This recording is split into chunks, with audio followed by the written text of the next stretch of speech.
வணக்கம் ஃப்ரெண்ட்ஸ், எல்லாரும் எப்படி இருக்கீங்க? நல்லா இருக்கீங்களா?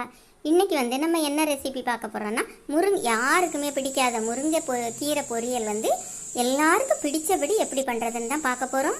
வீடியோவுக்கு போகிறதுக்கு முந்தைய தயவு செஞ்சு வீடியோவை லைக் பண்ணுங்கள், சேனலை சப்ஸ்கிரைப் பண்ண மறக்காதீங்க ஃப்ரெண்ட்ஸ். வாங்க வீடியோவுக்குள்ளே போகலாம். முதல்ல இதுக்கு தேவையான பொருட்கள் என்னென்னு பார்க்கலாம். நான் ஒரு 150 கிராம் முருங்கையில் எடுத்திருக்கேன். அதுக்கப்புறம் ஒரு மசாலா அரைக்கணும். அதுக்கு தேங்காய், ஒரு 3 பச்சை மிளகாய், வறுத்த அரிசி இதுவும் எடுத்து வச்சுருக்கேன்.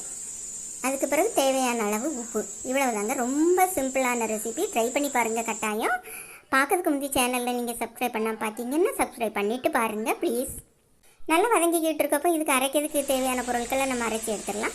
இதில் நான் புழுங்கல் அரிசி ஒரு 4 ஸ்பூன் அளவுக்கு வறுத்து எடுத்து வச்சுருக்கேன். அதை முதல்ல அரைகுறையாக பவுடர் பண்ணிக்கணும். ஒரு 3/4 பதத்துக்கு பவுடர் பண்ணிக்கிடணும்.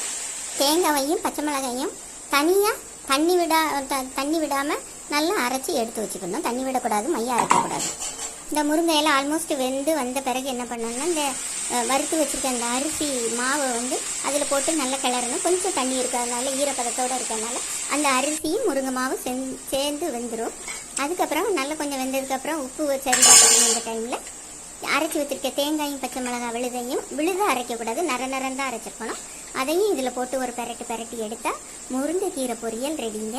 ரொம்ப சுவையாக இருக்கும். தயிர் சாதத்து கூட, பழைய சோறு கூட ரொம்ப டேஸ்ட்டாக இருக்கும். சாம்பார் சாதம் கூடவும் ரொம்ப நல்லாயிருக்கும். கண்டிப்பாக ஒரு முறை ட்ரை பண்ணி பாருங்கள். சேனலை சப்ஸ்கிரைப் பண்ண மறக்காதீங்க ஃப்ரெண்ட்ஸ். தேங்க்யூ. தேங்காயையும் பச்சை